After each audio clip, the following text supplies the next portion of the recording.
The Prince Sultan bin Abdulaziz International Prize for Water is a leading scientific award for innovation in water research. Established in 2002 by His Royal Highness Saudi Crown Prince Sultan bin Abdulaziz, the prize recognizes work that addresses today's water-related challenges in creative and effective ways.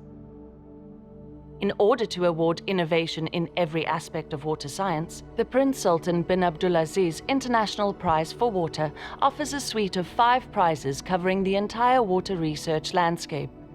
These are bestowed every 2 years at an award ceremony held in cooperation with the United Nations at the United Nations headquarters.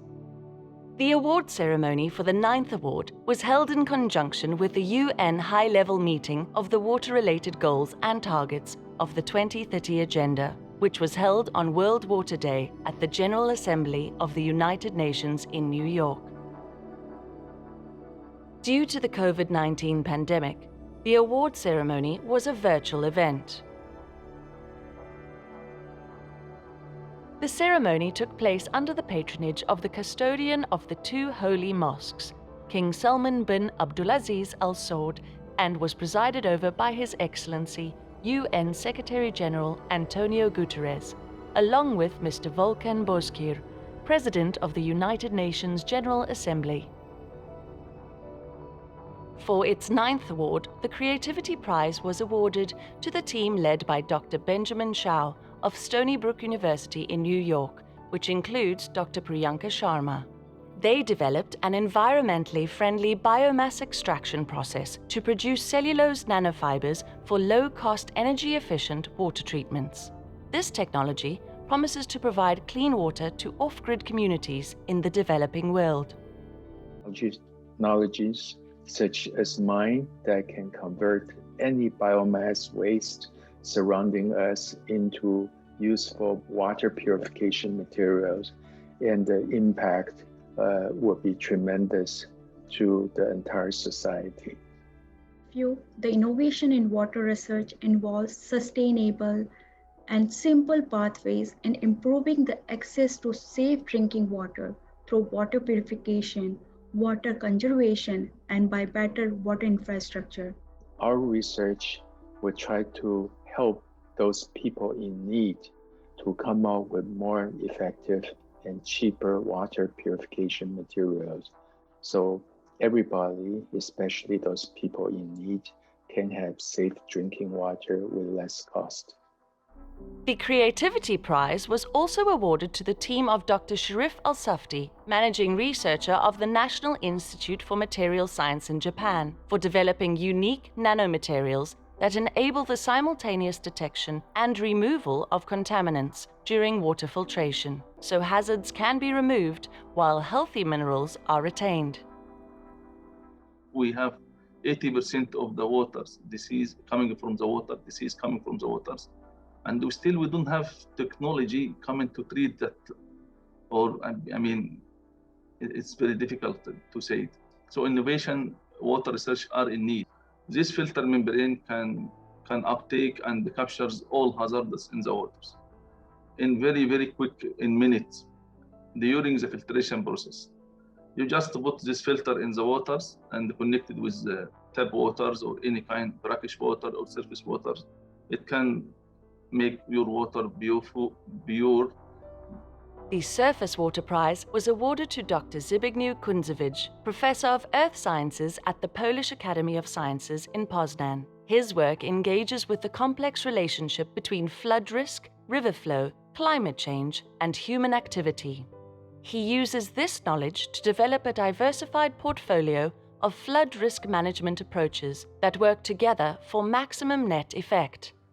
The domain of my expertise and experience embraces a range of dimensions of flood science, including relations between climate change and floods, as well as climate variability and floods, and multiple strategies for flood risk reduction.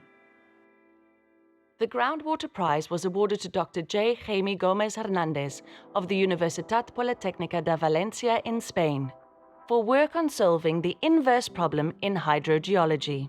His self-calibrating method reliably depicts groundwater flow from limited sample locations, despite extreme variability, by using pilot points to not only estimate the parameters, but also to estimate their uncertainty. The Prince Sultan bin Abdulaziz Prize of Water has become the Nobel Prize of Water.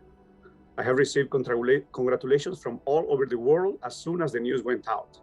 In particular for groundwater, it is the opportunity to put the limelight on this many times forgotten resource. If I focus on the Groundwater Prize, I can see that all the winners, past winners, have proposed innovative tools to better understand how groundwater behaves underground. A couple of the past winners have developed ways to incorporate GIS in better groundwater modeling. Others have developed ways to understand and cope with groundwater contamination. And another group of winners, myself included, have worked in the development of numerical models that will serve to see the invisible underground, or at least to have a better understanding of what this invisible underground looks like. The Alternative Water Resources Prize was awarded to Dr. Pen Wang of the King Abdullah Universities of Science and Technology, Saudi Arabia, for a diverse portfolio of innovative work, including solar energy-driven freshwater generation with environmental nanotechnology, solar desalination, zero liquid discharge desalination, and atmospheric water harvesting. Innovations in water research are on two fronts. First is augmentation of fresh water supply by sustainable water management and by tapping into alternative water resources.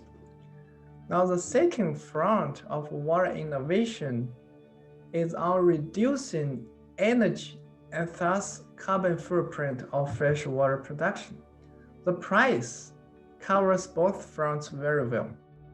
The Water Management and Protection Prize was awarded to Dr. J.R. Lund of the University of California, Davis for developing the Kelvin supply optimization model that couples traditional water supply criteria with economic considerations. It also demonstrates how game theory, through the creative use of non-cooperative games, can be harnessed to develop more effective water management policies. Within this, my deeper specialty and area of contribution has been combining engineering and economic ideas and methods, particularly optimization, to create and apply hydroeconomic models to gain insights on water problems and promising solutions.